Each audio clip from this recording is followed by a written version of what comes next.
하겠습니다. 제가 먼저 10절을 읽겠습니다. 사도들이 돌아와 자기들이 행한 모든 것을 예수께 여쭈니 데리시고 따로 벳세다라는 고을로 떠나가셨으나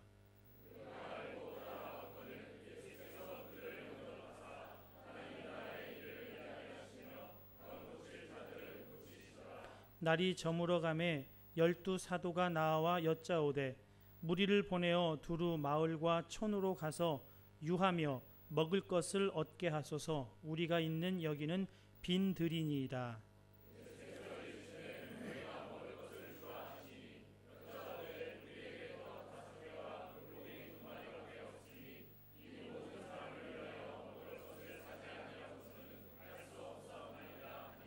이는 남자가 한 5,000명 되밀어라. 제자들에게 이르시되 때를 지어 한 50명씩 앉히라 하시니 예수께서 떡 5개와 물고기 2마리를 가지사 하늘을 우러러 축사하시고 떼어 제자들에게 주어 무리에게 나누어 주게 하시니 먹고 다 배불렀더라. 그 남은 조각을 12바구니에 거두니라. 아멘. 자리에 앉으시겠습니다. 이제 이번 주부터 다음 주 그리고 그 다음 주까지는 11시에 청소년, 어린이 포함해서 전 교인이 함께 통합으로 예배 드리게 됩니다. 우리 청소년 어린이들이 좀 뒤쪽에 이렇게 앉아 있는데 많이 축복해 주시고 우리 옆에 계신 분들 서로 인사하겠습니다. 사랑합니다. 감사합니다.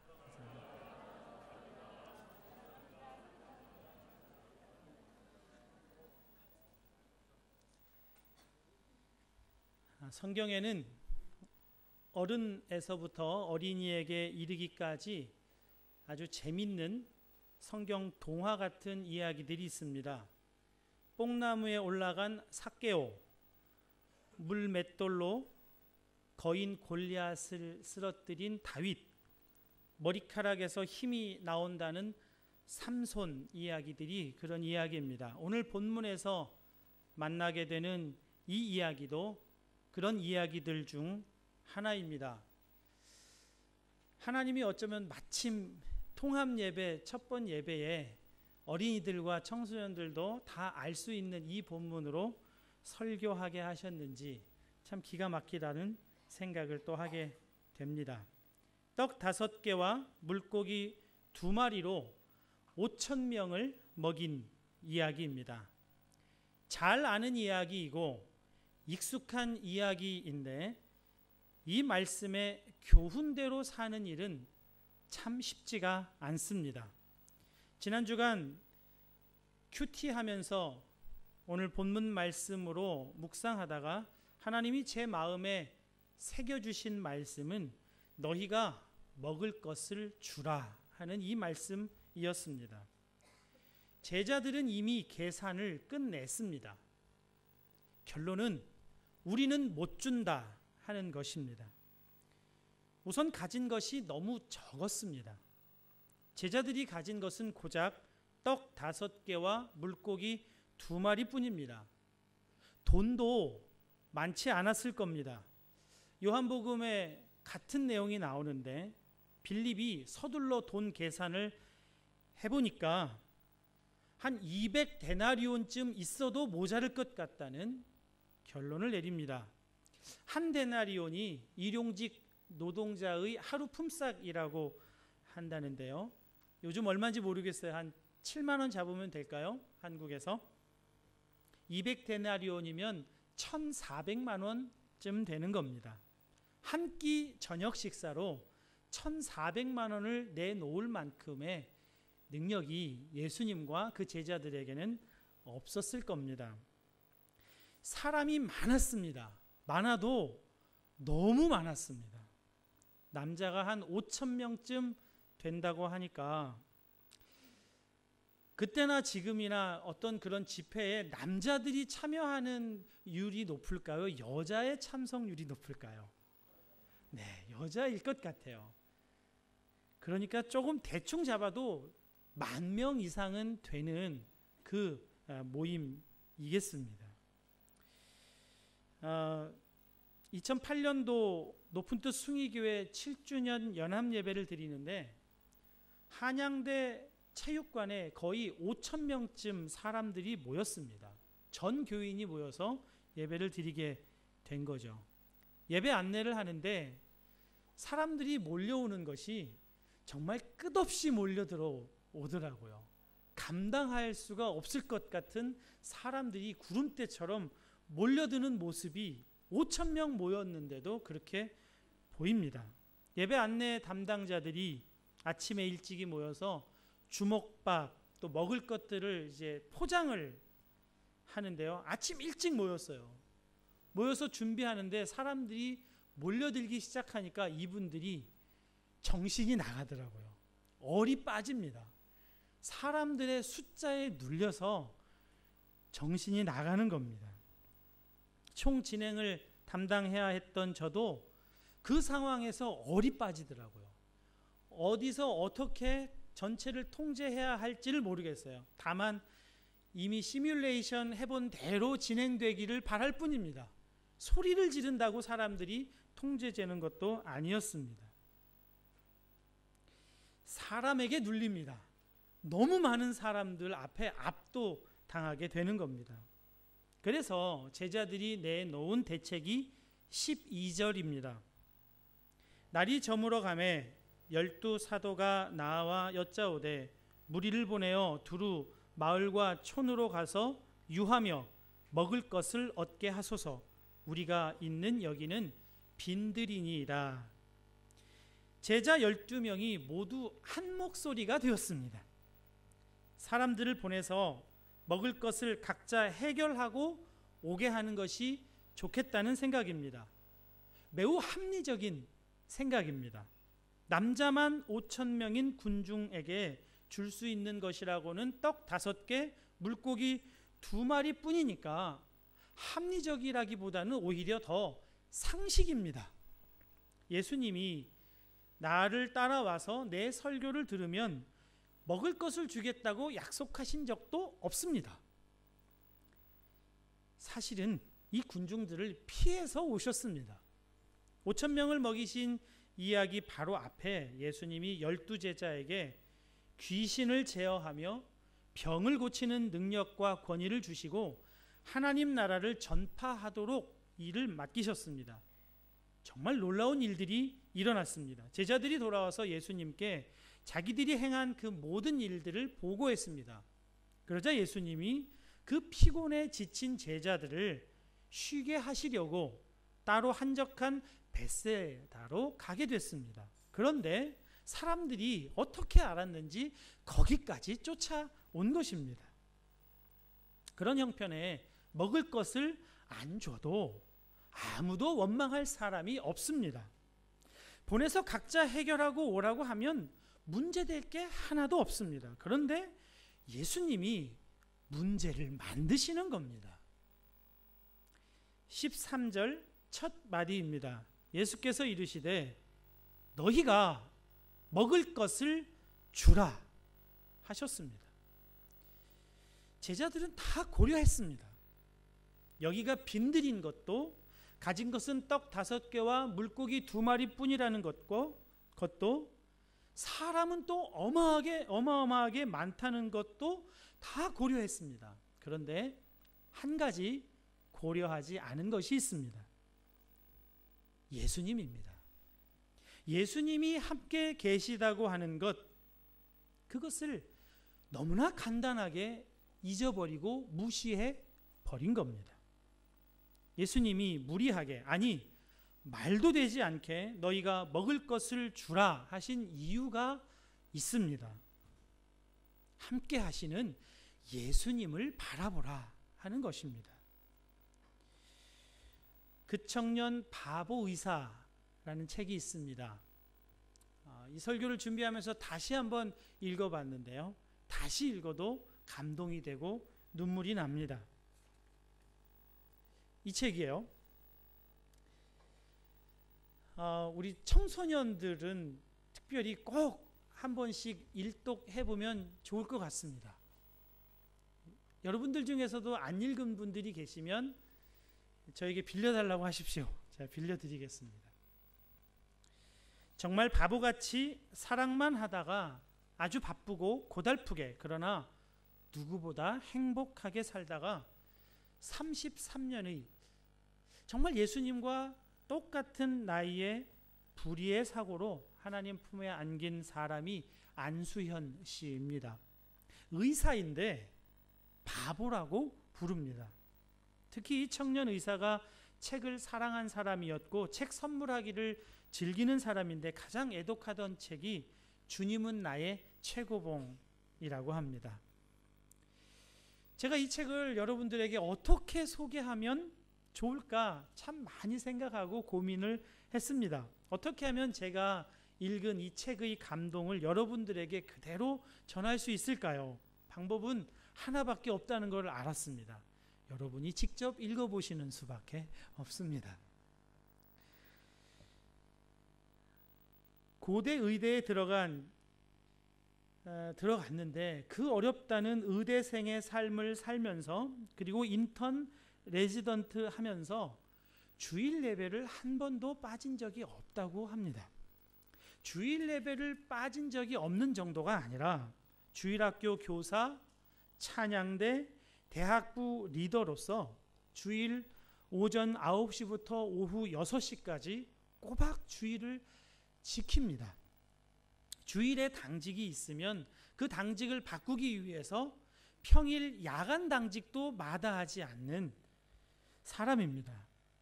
그의 이야기를, 그의 글을 통해서 여러분이 직접 맛보시면 좋겠습니다. 글을 참 잘 썼어요.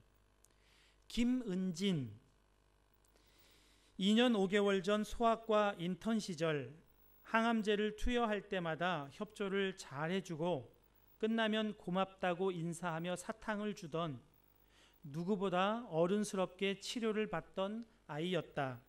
내게 나눔의 의미를 일깨워 주었던 은진이 정말 그 아이일까?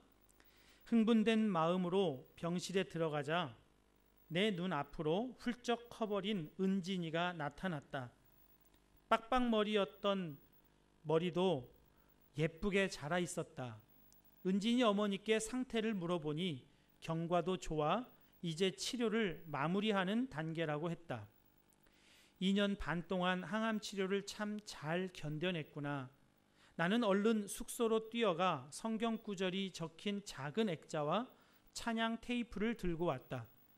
은진이는 이번에 퇴원하면 교회에 가겠다고 나와 새끼손가락을 걸고 약속했다.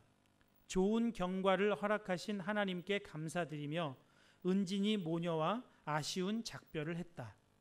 그날 밤 그동안의 경과가 궁금해 은진이의 기록을 들춰보던 내 눈에 들어온 숫자, 주민등록번호 앞자리 921031. 오, 은진이 생일이 10월 31일이었구나. 오늘이 10월 26일이니까 며칠 뒤네. 다음 날부터 나는 주위 사람들에게 9살짜리 여자아이에게 어울릴 선물이, 생일 선물이 무엇인지 묻고 다녔다. 그렇게 해서 나온 답이 모자였다. 이번 차트에 적혀있는 은진이의 집은 경기도 군포시였다. 10월 31일 예쁜 생일 케이크를 함께 준비해 무작정 군포시로 향했다. 은진이와 함께 나를 맞아준 은진이 어머니는 무척 당황스러워 하셨다. 방 2칸짜리 누추한 반지하 방에서 커피와 순대, 떡볶이를 대접받았다. 은진이에겐 4살짜리 남동생이 있었다. 그래도 누나라고 동생을 돌봐주는 모습이 기특했다. 은진이 부모님은 간의 수공업을 하면서 어렵게 생계를 꾸리고 병원비를 대고 있었다. 내가 은진이 어머니께 전할 수 있는 메시지는 2가지였다. 우리 가정 역시 어려운 시기가 있었지만 주님을 의지했기에 그분의 선하신 인도를 받았다는 것과 하나님은 은진이 가정도 사랑하시기에 하나님을 의지할 때 그 앞길을 책임지시리라는 것이었다. 그랬구나. 이 말을 전하기 위해, 당신의 사랑을 전하기 위해 나를 여기에 오게 하셨구나. 준비한 모자는 다행히 은진이에게 잘 어울렸다. 나는 은진이에게 교회 가기로 한 약속을 확인하고 집을 나섰다. 백미러로 은진이와 은진이 어머니가 손 흔드는 모습이 보였다. 무언가 주고 온 것 같은데 내 마음은 한아름 받아들고 나온 기분이었다. 나의 작은 걸음이 9살 백혈병 아이에게 복음과 사랑의 기억으로 남기를 기도했다. 또 하나님은 반지하 누추한 집에서 기약 없는 내일을 걱정하는 사람들도 똑같이 기억하시며 사랑하신다는 것을 은진이 가족이 알게 되길 기도하며 병원으로 향했다. 여러분, 높은 뜻 광성교회에도 고대 의대에서 공부하고 인턴 생활을 하는 청년이 하나 있었습니다. 그리고 그 어머니하고 제가 잘 아는 사이였습니다. 그런데 그 아이가 시험과 그 인턴 일로 매일 잘 시간도 밥 먹을 시간까지도 없어서 울면서 학교를 다니고 울면서 병원을 다닌다는 얘기를 제가 들은 적이 있습니다. 안수현 씨가 더 시간이 많았을까요? 도저히 뺄래야 뺄 데가 없는 시간이 인턴 레지던트들의 시간입니다. 그런데 그 시간을 냅니다. 너희가 주라 하는 예수님의 마음을 안수현 씨가 아는 겁니다. 내가 왜 여기 가난한 백혈병 투병하는 아이 생일에 초대되지도 않고 온 이유, 그 이유를 안수현 씨는 압니다. 예수님이 그를 사용하고 싶어 하시는 것을 아는 것입니다. 나를 사용하옵소서 순종합니다. 그리고 준 것보다 헤아릴 수 없이 더 많은 것을 받아오는 것도 기뻐합니다. 그 은진이가 결국 죽고 맙니다. 1년 만에 다시 만난 은진이가 재발되어서 병원에 입원했다는 사실을 알게 되고 얼마 지나지 않아 이 아이가 숨을 거둡니다. 안수현 씨는 당시 은진이를 담당하던 후배 의사와 장례식장에 찾아갑니다. 그때 이야기를 다시 그의 책 그대로 여러분에게 소개하겠습니다. 은진이 어머니는 감당하기 어려운 슬픔을 이제 막 배운 신앙으로 소화해내고 있는 중이었다. 가족을 더 고생시키지 않으려고, 동생까지 힘들게 하지 않으려고 하나님께서 은진이를 좋은 곳으로 데려가셨다는 은진이 어머니 말씀은 슬픔을 잊기 위해 둘러대는 말이 아니었다. 받아들이기 힘들지만 주님의 주권을 조금씩 인정하는 하나님 자녀의 모습이었다. 자리를 뜨기 전 내 마음에 가장 궁금하던 것을 은진이 어머니께 물어보았다. 은진이가 죽기 전에 마지막으로 무슨 말을 하던가요? 은진이요, 다행스럽게도 하나님이 도와주셔서 편안하게 갔어요. 엄마한테 이렇게 말하면서요. 엄마, 나 두렵지 않아요. 두렵지가 않아.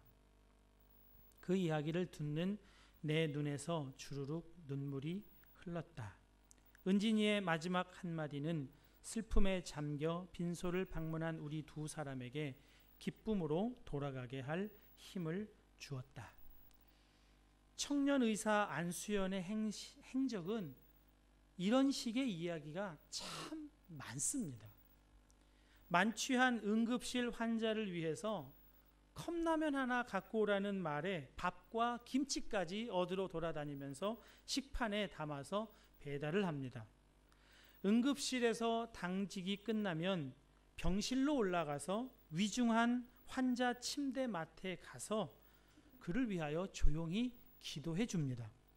힘겨워하는 환자들뿐 아니라 동료 의사와 간호사들에게까지 찬양 테이프와 신앙 서적을 끝없이 가방에서 꺼내서 전해줍니다.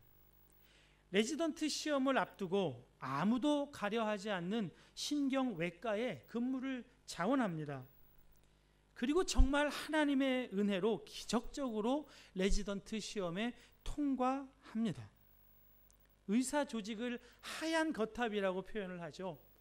의료 분쟁이 있었는데 동료 의사들이 다 의료 분쟁에 파업을 할 때 홀로 병실을 지키는 사람입니다.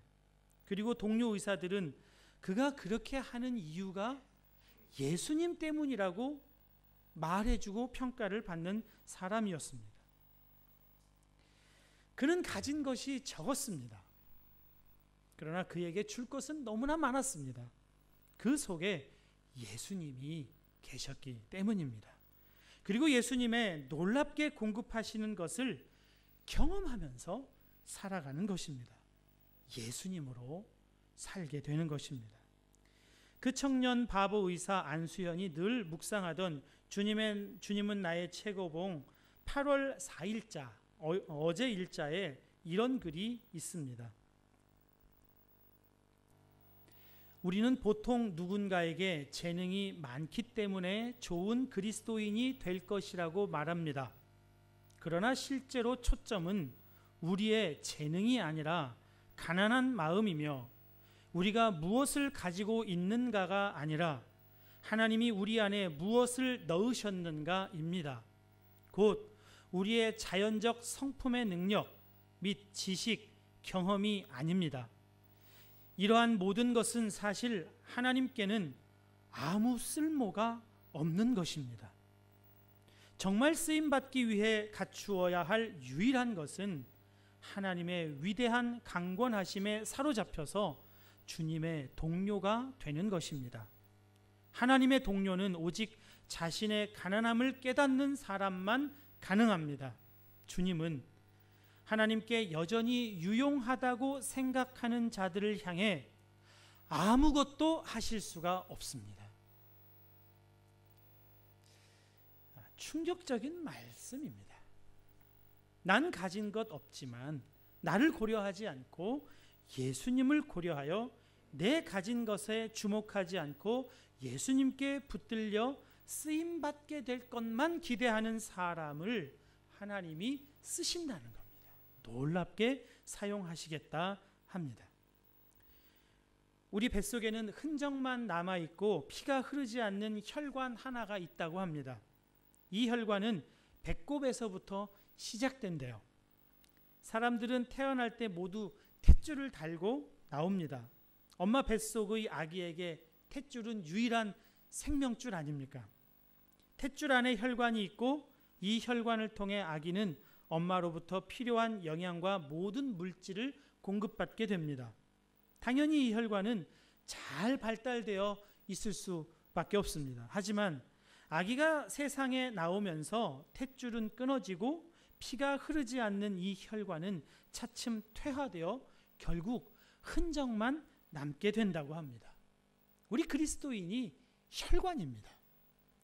사람이 자기 능력으로 무엇인가를 할 수 있는 것이 아니라 혈관인 그리스도인을 통해 하나님의 능력과 은혜가 흘러가게 되는 것입니다.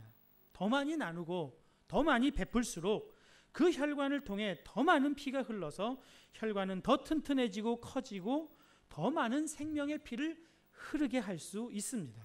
너희가 먹을 것을 주라 하는 그 말씀에 순종하기만 하면 됩니다. 내 안에서 안 된다고 내린 그 결론만 접으면 돼요. 그러면 예수님이 하십니다. 혈관 그리스도인을 통해 하나님의 은혜가 흐르지 않으면 그 혈관은 퇴화되고 더 이상 생명이 전해지지 않는 흔적만 남는 혈관이 될 뿐입니다.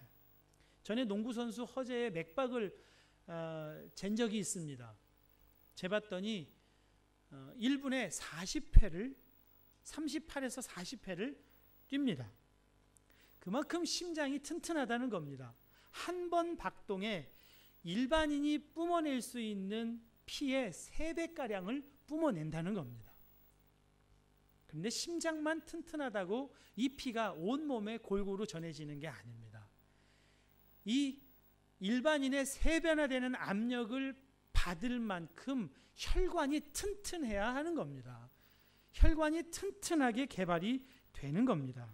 운동은 근육만 발달하게 하는 것이 아니라 혈관도 발달하게 합니다.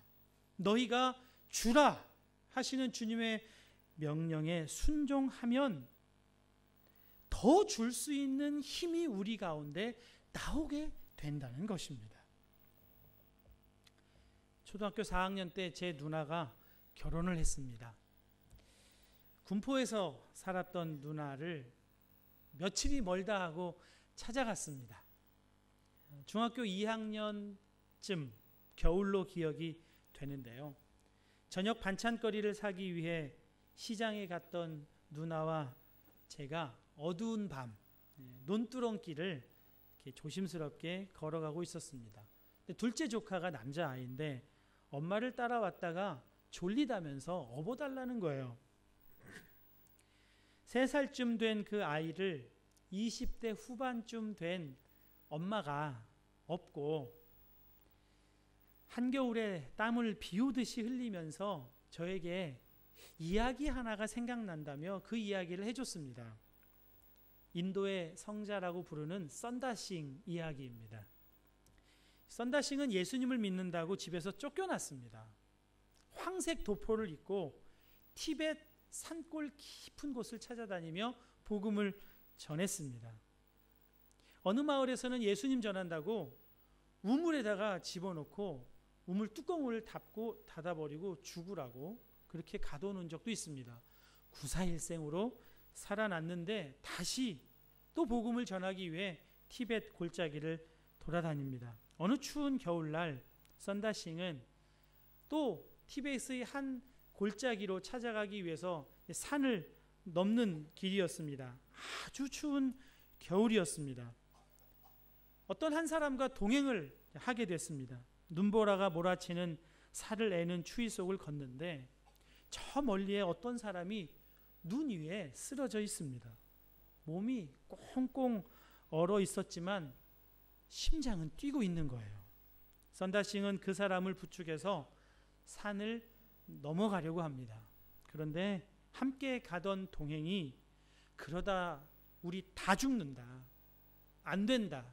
그러면서 썬다싱과 그 쓰러져 있는 사람을 외면하고 그냥 자기 길을 갑니다. 썬다싱은 상식 밖의 일을 합니다. 그의 등에 이 사람을 업었습니다. 저희 누나처럼 등에서 땀이 나기 시작했습니다. 썬다싱의 등은 곧 열기로 가득하게 되었습니다. 뜨거운 열기에 엎혀있던 사람의 몸이 녹기 시작했습니다. 그리고 얼마 지나지 않아 이 사람이 정신을 차리고 썬다싱과 함께 걸을 수 있게 되었습니다. 썬다싱은 체력이 다해서 쓰러질 지경이었지만 서로 부축하면서 그 험난한 산을 넘었습니다. 산을 넘어 마을 가까이에 이르렀는데 어떤 사람이 눈 위에 쓰러져 있는 겁니다. 두 사람을 버리고 간 먼저 그 사람입니다. 다가가서 그 사람을 살폈는데 이미 그 사람은 죽어 있었습니다. 여러분, 힘을 쓰면 힘이 납니다. 힘을 아끼면 있던 힘도 사라지게 됩니다. 있는 자는 더 받아 풍성하게 누리게 되는 것이 성경의 원리인 것입니다. 여러분, 한마음교회는 이태리 선교, 유럽 선교를 정말 감당할 수 있는 교회일까요? 그렇게 믿어지십니까?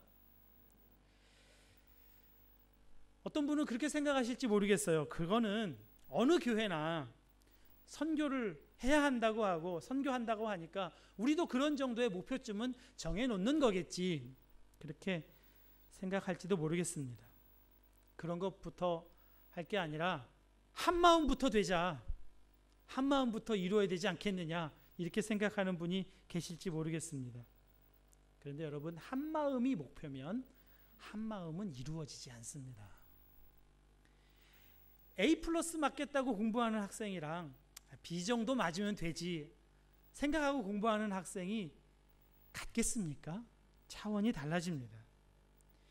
데이비드 플랫 목사님이 미국의 어느 교회에서 선교 현장에 대해서도 소개하고 열방에 나가 복음을 전하자고 설교를 하셨다고 합니다. 그랬더니 설교 후에 그 교회 담임 목사님이 이제 그 예배를 마무리하면서 이렇게 말씀을 하셨대요. 그처럼 참담한 지역을 섬기는 모습을 보니 우리들 역시 참 고무가 됩니다. 그리고 앞으로도 우리 계속 후원금을 보내드리겠습니다. 우리들까지 그런데 갈 수는 없는 노릇이니까요. 여러분, 선교 헌금 내지 않는 분들 제가 잘 기억하고 있다가 그 자녀를 선교사로 보내주실 것을 간구하겠습니다. 그래서 선교 헌금이 많이 거쳤대요. 선교가 협박용으로 사용될 지경입니다. 선교는 예수님으로 사는 놀라운 삶의 복 중의 복입니다. 여러분 자녀 가운데 선교사로 나갈 사람이 있다면 두 손 들고 환영해야 합니다. 기뻐해야 합니다. 그게 최고의 길입니다. 근데 선교 나갈까 봐 기도를 안 하죠. 은혜 받아서 선교 나갈까 봐. 그런 집회에 있으면 안 가죠. 은혜 받으면 곤란해져요. 모든 거 다 버리고 선교 나가야 되니까.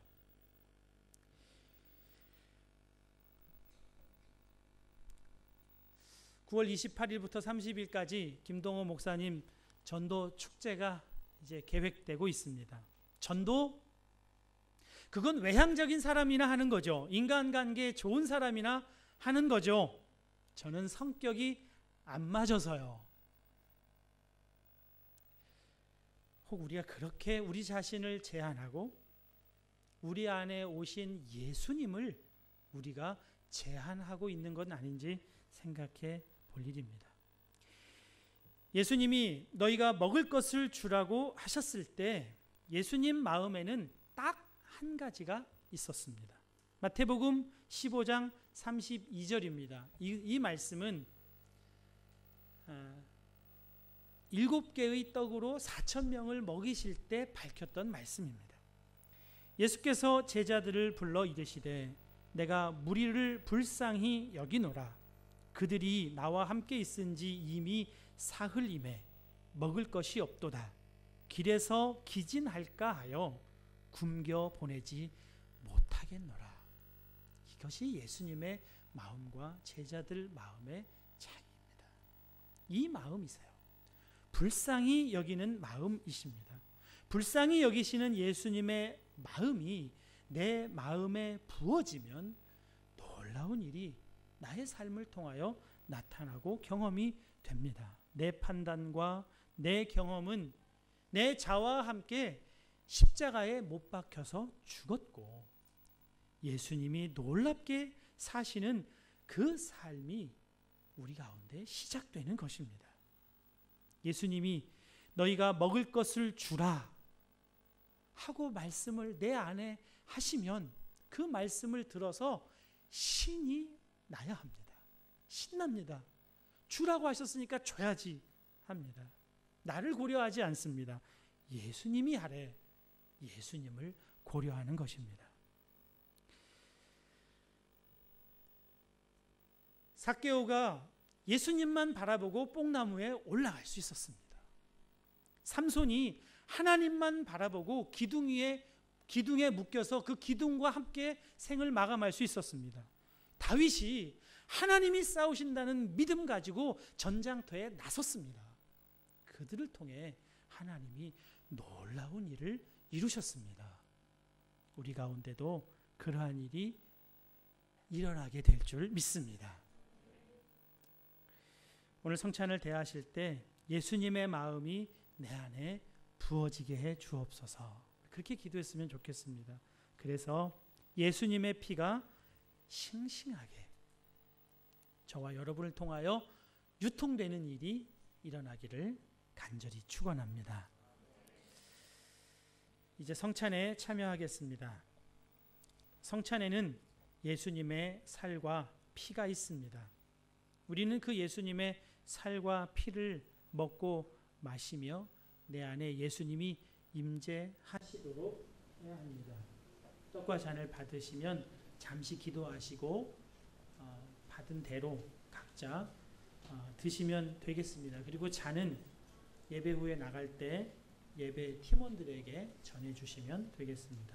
이제 하나님의 말씀을 제가 봉독해 드리겠습니다. 고린도전서 11장 23절에서 29절 말씀입니다. 내가 너희에게 전한 것은 주께 받은 것이니 곧 주 예수께서 잡히시던 밤에 떡을 가지사 축사하시고 떼어 이르시되 이것은 너희를 위하는 내 몸이니 이것을 행하여 나를 기념하라 하시고 식후에 또한 그와 같이 잔을 가지시고 이르시되 이 잔은 내 피로 세운 새 언약이니 이것을 행하여 마실 때마다 나를 기념하라 하셨으니 너희가 이 떡을 먹으며 이 잔을 마실 때마다 주의 죽으심을 그가 오실 때까지 전하는 것이니라. 아멘. 찬송가 229장 1절에서 3절 함께 찬송하실 때 성찬위원들 성찬 준비